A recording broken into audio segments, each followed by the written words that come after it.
What's going on, YouTube? It's Ali Dope checking in once again with another dope YouTube video. I got something special for you guys today. Some good guru talk with the Cover Art Matters founder, Matthew Burke. We talk about everything from his roots in Jamaica to the significance of album art and music today. Recently, Gunna had a cover for Bittersweet, and I didn't like it. That wasn't it. You can look at something and tell if someone composed it a certain way and how it's supposed to look. That's one thing. And then also, how does it relate to the music that I'm going to be listening to? So I feel like I should have a feeling potentially of what the music is going to sound like, but I don't want to go into a world where we don't see those elaborate covers. Matt will talk to us about some of his pivotal moments that helped shape his passion for design, and we'll discuss the story behind one of the industry's most popular art pages, Cover Art Matters.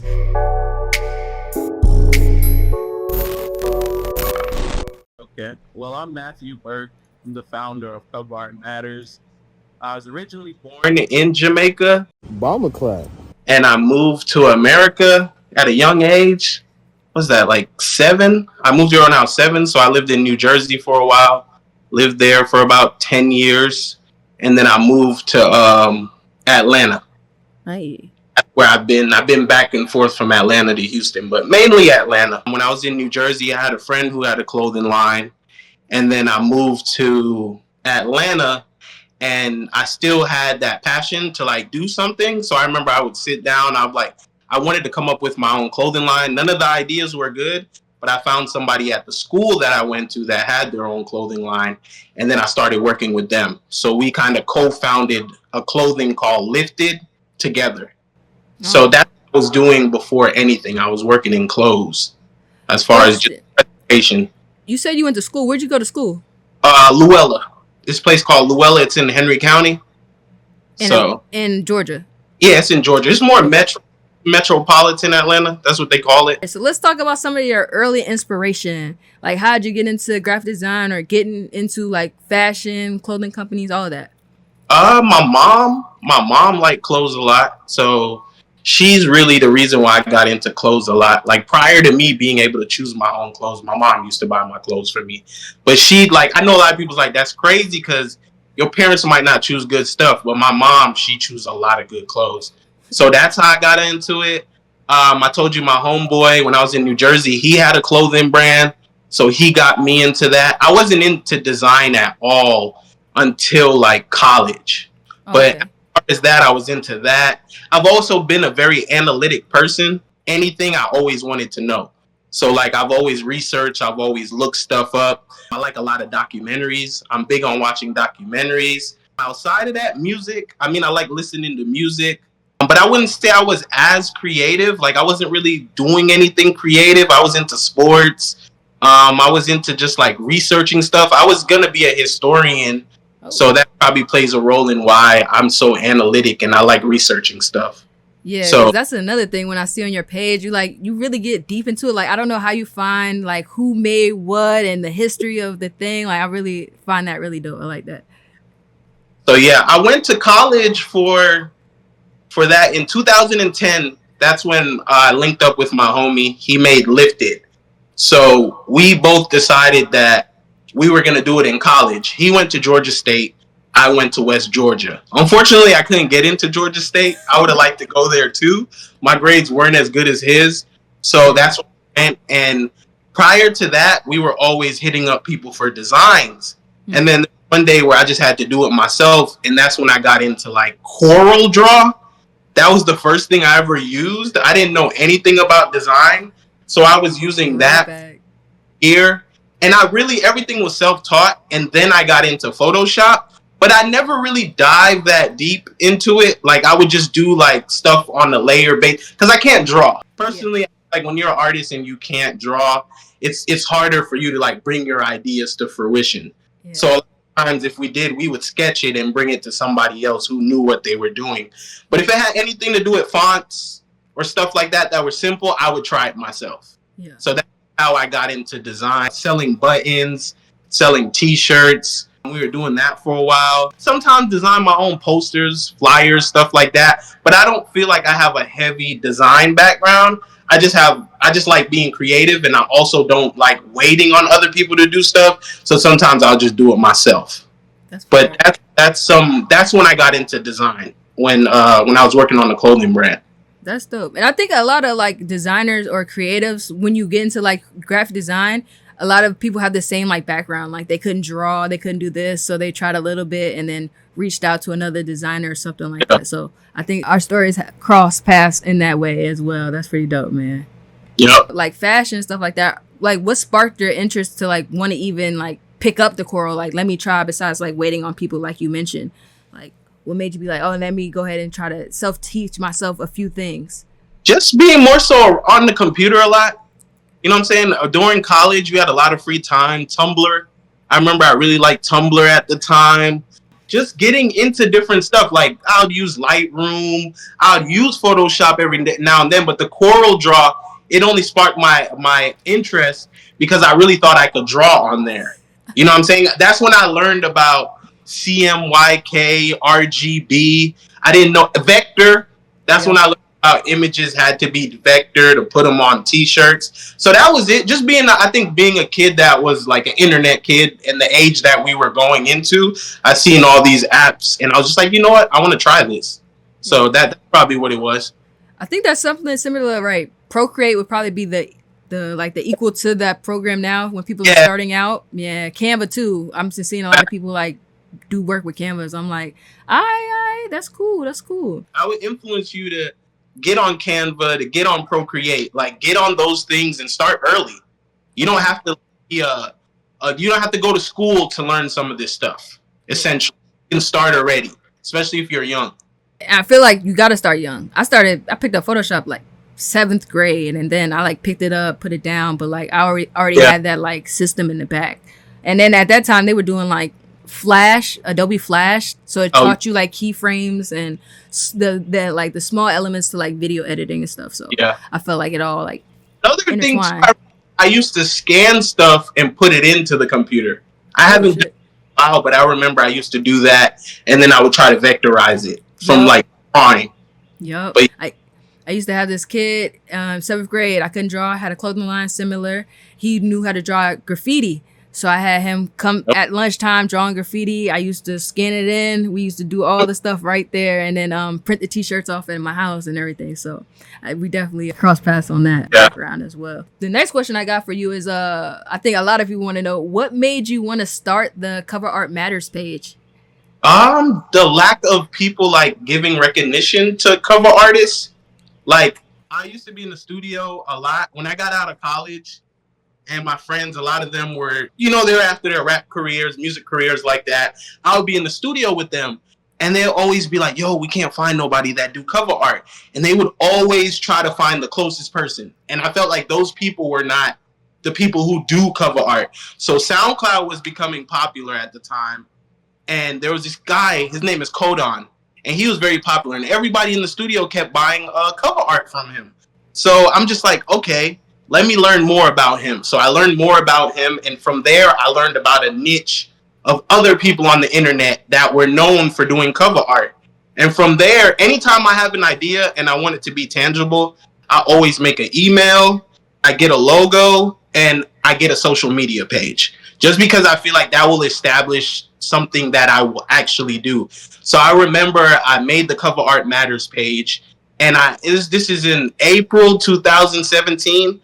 I made the page and I posted like for the next 3 days. And then I sat there and I didn't post anything till July.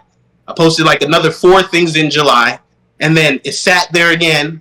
And then October, when I was becoming way more involved in the music stuff at that time, because my friends was here and there. At this point, we're going to the studio every day.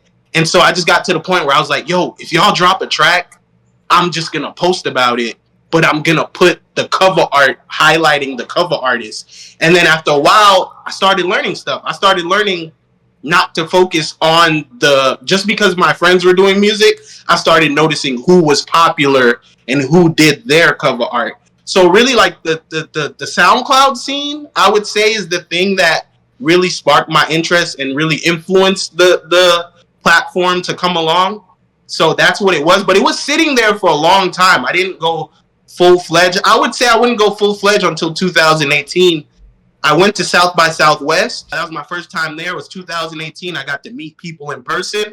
And after that, I took it more serious. I started understanding the music industry and what was going on. And I said, there's a lack of people covering the visual artists and every creative behind the cover art. So that's what really sparked it. Just my surroundings, I would say. I would say the city of Atlanta, really a lot of people were into music. So that was just something that I cannot forget this. I cannot. So after I did my clothing line, I started another clothing line. It's called Only for the Open-Minded. So Lifted was 2010. 2013, I got my second clothing line with another friend of mine. Okay. So when we were doing that, we would repost artwork that was like conscious artwork. So like there was like a lot of sacred geometry, a lot of like circle of life, just conscious stuff. For anybody out there, that conscious stuff. And for some reason it was growing, but then I started thinking along when I was doing the Cover Art Matters, I was like, damn, people like music and art a lot. I think this will grow faster than the conscious page where I repost artwork. So that's where the structure from being a repost page came along. I took that idea of already reposting conscious artwork and just started reposting cover artwork. That's dope. So yeah, a lot of people probably don't know that though. That's news to me. It seemed like you grabbed a bunch of niches. It seemed like you had a lot going on and you kind of just put everything, all your energy and eggs into one basket, and then that's kind of like what made it pop and explode. What do you feel like the big moment or the big post was that changed it to like give you that acceleration? I would say what changed it is when I found out that there was like a Kanye album that was coming out. I can't remember what it was, which album it was. It might have been Yandi or something like that.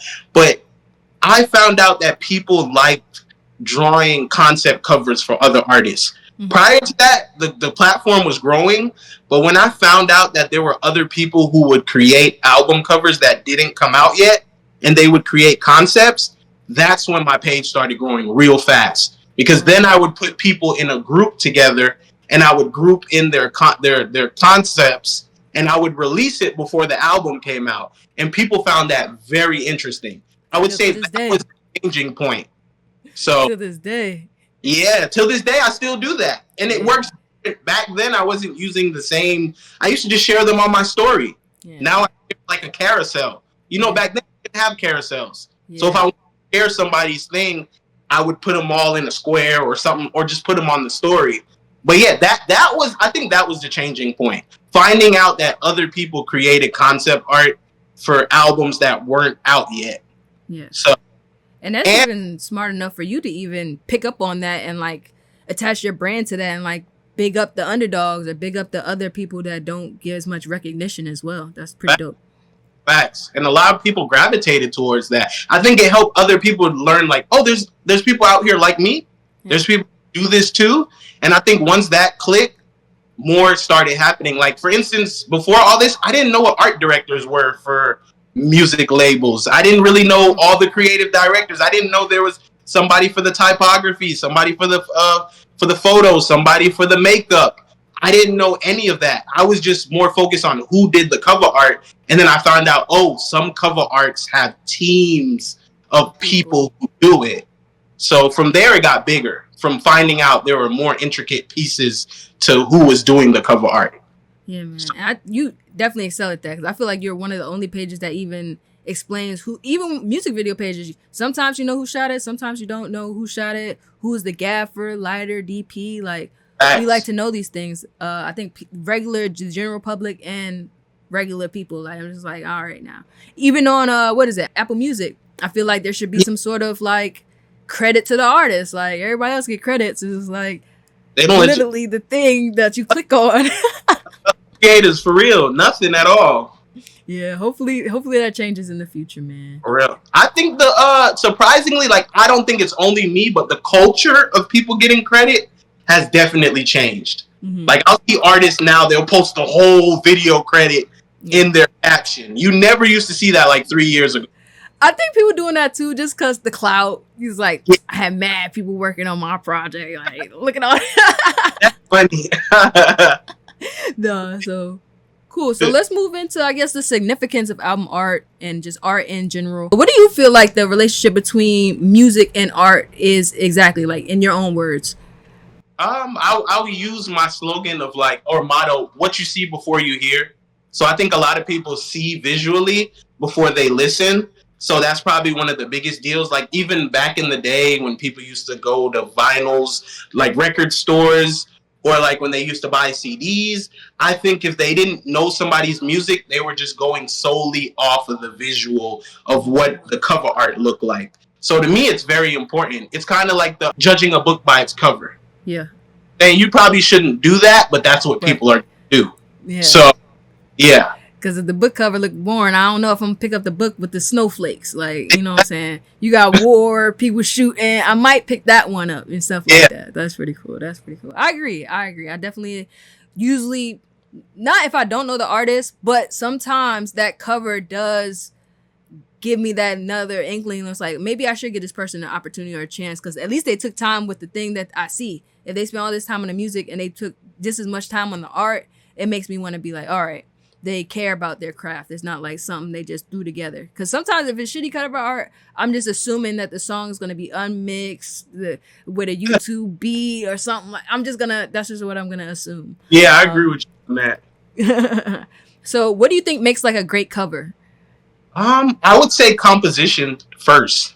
I'm always big on like composition of how like everything comes together and how it looks. Because the simplest cover can have good composition. Like something, I'm always about the composition. Like, so it's just how it's composed and how everything looks. I know that's just like that's a vague way of just saying it, but you can look at something and tell if someone composed it a certain way and how it's supposed to look. That's one thing. And then also, how does it relate to the music that I'm going to be listening to?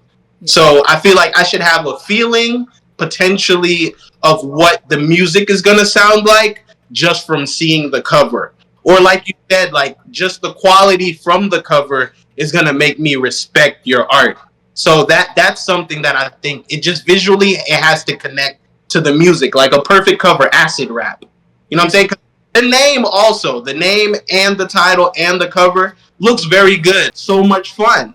I think that cover is a very good cover. There's so many. I could go on all day, but just the cover, making sure that the cover opens you up to a universe of what the artwork is going to be like. And I could potentially see, it's like a storyboard to where we're headed. Yeah. So, I agree 100%. It's like you said, the storyboard, it gives you it's like the trailer to the video. Like it's the poster for the album. Like if it makes me not want to click on it, I'm probably just not going to click on it. But some people can get away, you know what I'm saying? People like Kanye and stuff like that, because your name is bigger than whatever else that you're doing. People are going to click just because you might say something crazy. But that did bring me to my next question, because I was going to ask you, what were your 5 favorite covers of your life that you've seen? When people ask me my favorite cover, I always say Dangerous by Michael Jackson. Yes. I can't think. Mark Ryden? I don't want to say the wrong artist. I think that's his name. But that cover to me is just crazy. Okay. Like just looking at the details and everything going on, that cover is insane to me. Like that's one of the best covers ever. Another cover, so much fun. I think that I love that cover after finding out how much time the guy put into like piecing all of Thug on. I thought that was crazy. Yeah. When I first started on the cover, I had placed like maybe 200 or 300 of them down, and my Photoshop crashed because the file was just way too big. So that whole day we just spent figuring out like, all right, let's put grass on it. Let's, make the tattoos look like they're dug in the ground, throw the plane at the top, just little subtle little details so it's not empty. Put the chain on it, but he made them in white. And then I'm like, make some of them bigger. The last addition was the font. And then I was like, oh, it looked like he was cutting the grass. Another cover. This is a hard one to put me on the spot. Let me see. I would have to. I cannot choose one cover, but a pen and pixel cover. Yep. So like old ones, like the Cash Money records. I can't choose a specific one, but all of those are dope. Like all of those, to me, if I had a top 5, I'm going to have to put one in there. I can't choose one though. I'm trying to think. I can't choose one specifically. Another cover. 4. So many. 4. Huh? I said that's 4 right there. You can stop if you want. If you got one in the pocket, then you can go ahead and spew it out. Think of any other than that. I mean, Michael Jackson, to me, that one takes the cake, to be honest. When I look at cover art, every time I look at that cover, I like Outkast. I like Outkast cover. Pretty cool. Fangoria and AT Aliens. Mm-hmm. Like, I don't think I could narrow it down to just 5, but definitely those are some of the covers and some of the elements of the covers that I like as well. And it seems like you lean a little bit more towards like animated or like really like composed images rather than like photography based images or stuff like that. I think I lean a little bit more to photo based images. I don't know why.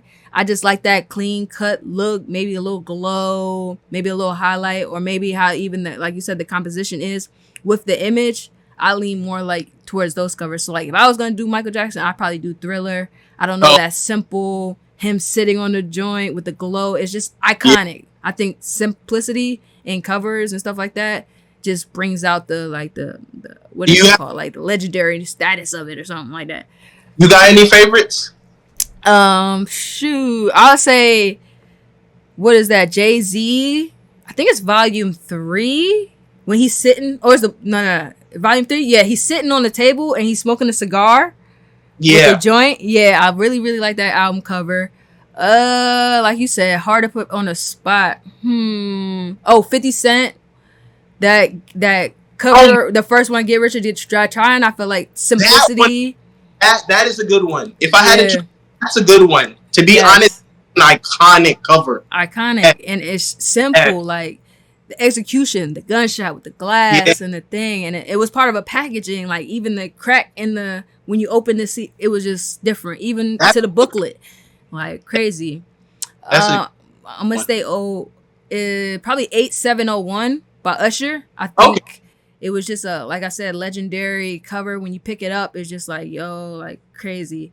I'm gonna throw a Green Day cover in there only because like during that time, during the 2000s, I was heavy into like punk music and stuff like that. So Green Day, I think it's American Dream or something like that. That album. That's 3 right there. I'm gonna give you 4 because that's all I got.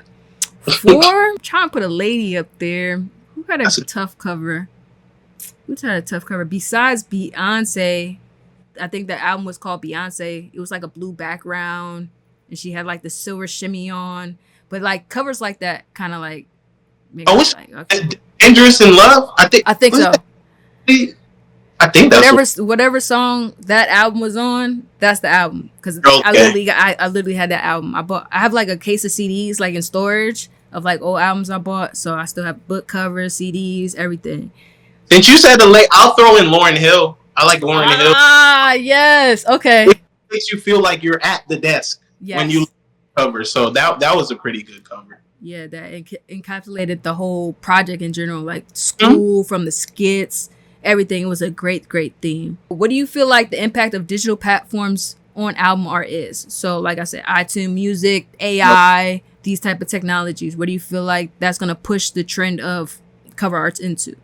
One of the most interesting trends I've seen recently is not posting one cover and like leaving it at that. Like we just seen Beyonce. She has 4 covers for her album. Travis Scott, he had a whole bunch of covers for his album. Then you got to throw in the fact that when they do the album, they also have a deluxe cover. So I do think that's like a trend now to where you don't leave it at one image. So more so, like you said, the storyboard, we can see more images and it gives us more content. I don't want to call art that, but it gives you way more content. So that's one. Other things, I think it's become trendy also to have a bad cover. I know that's random, but I think some people, sometimes they create bad covers in order for the shock value of you talking about why is the cover bad and you're an artist of this stature. I do think artists intentionally do that to have you talk about how bad the cover is. Even though I didn't even think about that. Yeah, I definitely think they do. Like within the last few years, ever since social media, I do think people have been playing into that way more. So that's a trend. I'm scared of the AI stuff. I'm really scared of like it was sad to see when Nicki's Pink Friday 2 dropped, people were saying it was AI. it wasn't AI art, but due to the way that it looks and with like AI so trendy, people are just gonna assume now certain stuff is AI. So I mean, I don't like the AI stuff because it takes away from the creativity of other people. But I think as far as designing, you can use that. It's just like a tool. There are certain, like a lot of people on Photoshop now, they like to use generative fill. Yep. So it's like you don't have to find.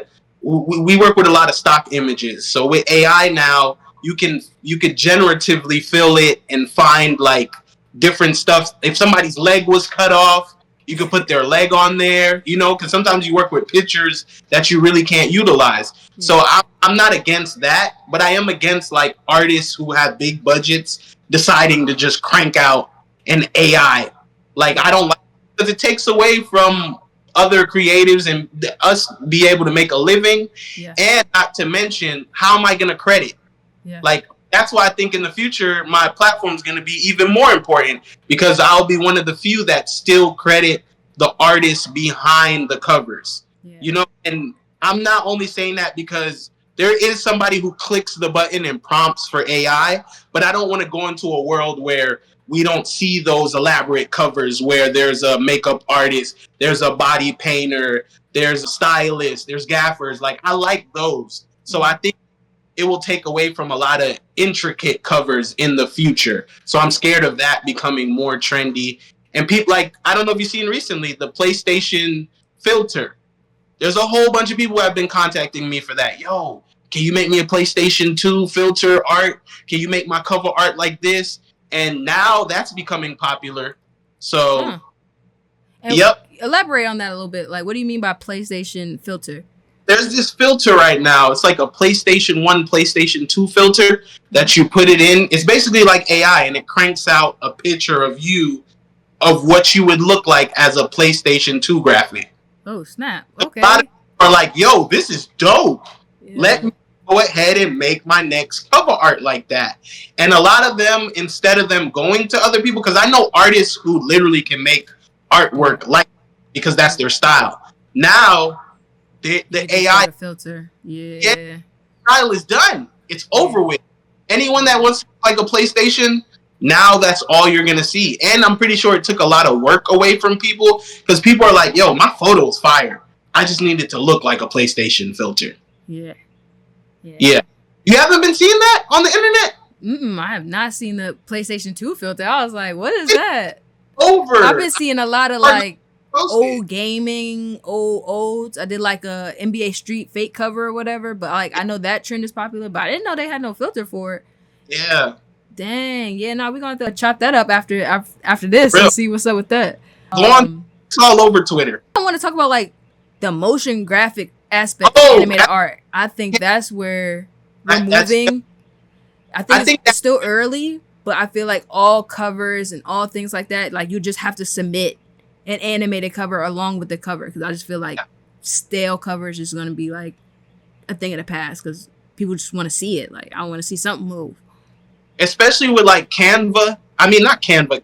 Spotify now has the canvas, so you can upload an 8-second video. Apple Music, you can now have motion graphics. So I think motion graphic is standard, and I think it's being used a lot because who doesn't want to hear the music? Yep. You know what I'm saying? I think it plays another role in you being able to hear the music and see the cover. So that's definitely, and one of the first people that actually used a motion cover was 50 Cent. So just letting you know that. Yeah, he used it. I forgot the name of the cover art, but he was one of the first people that used a motion cover on his album. It was a simple cover. Definitely gonna look that up. Put that here right here so they can see. That's dope though. That's fire, man. Just quick question. If you could go back in time and redo any cover, what cover would it be? Oh, that's a good one. Let me see. I'm about to think of mine right now too. We had a horrible cover where it was like ugly. I really got to think about this one. I'm not gonna hold you. I think for me it'd probably be something Future. Either Future or Gucci, because they just didn't care at one point. And I think everybody was doing like them 2003 mixtape covers with I don't know. It was like a style for a little minute. It was like a fake pen and pistol, but any of those covers. I'll redo any of those 2000 covers. Like, I hate those. I was trying to think of an artist of a certain stature that's like, you had a bad cover. I'm like, well, but who's had a bad cover that's an artist? Kanye doesn't even have any bad covers except for Don. Dang, I can't lie to you. I can't think of one off the top of my head. Give me a second. That's a good question. I'm not gonna hold you. That's a good question. Yeah. I was gonna say Pop Smoke, but they got that one right. They switched up that cover. I remember was bad. Who did that? It was Virgil did one? Yeah, no? Yeah, Virgil did the original and people didn't like it. Like, yeah. So Okay. they had a contest for it. Okay. Switch it up. Remember that. Okay. That's weird. Yeah. So Future for me. Future or Gucci, because they just have horrible covers. I think they just so focus on the music. But then that's an album that I listen to. Kind of look at like an album that I listen to a lot, and I'm like, this cover is so bad. Exactly. That's what I'm really trying to think. I'm like, what's the album I listen to, and the cover is like not doing it justice. Dang, you kind of hit it with Future. Uzi don't even have no bad covers, so I can't even really. Yeah, no, I give Gucci Uzi his credit, man. He really be trying, like, art, the worlds, the different, like, I think he evolves really good too. Mm-hmm. He had the pink hair phase, it had a certain sound. He evolved, he got the purple hair phase, a certain sound, the braid fade, like each sound, you know what I'm saying? I think he matches up pretty good. And he's like one of them fashionista type kids. So anytime they're like into fashion, they're like into their art and their graphics. Like Trippie Redd has really good cover arts as well. I love Trippie Redd covers. Yeah, he has dope covers. Even Cardi got good covers. I think Cardi covers played out good. Even the Whole Lot of Red was good. Yeah, because it came like a meme type thing. Like if you could recreate something based on like simple elements, and people can like take that back to the original. I feel like that would makes a good cover. Like I can try to recreate it. The easiest, Donda would obviously be the best answer. Donda. I think Donda probably the best. Who was that cover art? That wasn't the one. This is a black square. Yeah, it's just a black square. So that's that one. Definitely. If anything, I would go back and change it to the original one where he had like these kids on the cover. So that's the only answer I can think about. That makes sense. It makes sense. That cover, it deserves more. Deserves some love. Yeah. He needs recently Gunna had a cover for Bittersweet, and I didn't like. That wasn't it. That wasn't it. Like that's I could think of that recently. I was like, ugh, this was not it. What is this? I was surprised. You know that Atlanta band, that Atlanta downtown, like they just be cranking stuff out. They be like, all right, the song done, man. Yeah. Call somebody. Get the cover. Post it. Like you say, he's into fashion. So I'm like, bro, I would expect you to want something a little bit. To come through and be like, I don't know about that. Like, I don't know who told him to reach out to the painter or whatever to do his last album. It came out really, really good. I think it's the same people who made the drugs one with Future and Juice, right? Paper Frank. Yeah. Okay, yeah. I thought it was a cool cover. I didn't love it. Even if it was an artist and everything, I guess that was the concept they were going for, the gift and the curse. I just didn't get that from the cover. So that's another album I probably would have changed. Like, I don't know. I wouldn't have been feeling that. I like the artist, but the execution was not that crazy to me. As far as the idea, the concept was like, it was okay. It grew on me though, so. Yeah.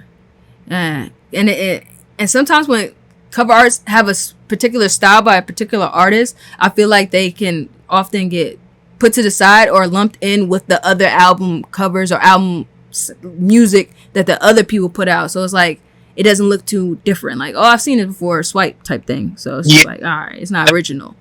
Yeah. That's true. I just want to thank you for your time. I had a great conversation. We got a lot of stuff coming soon, you guys. So be prepared for that. Anything you want to promote? What you see before you hear. That's about it. You want to tell them a little bit about the future of your main page so then they know the difference? The whole cover art community, anyone that has supported the platform.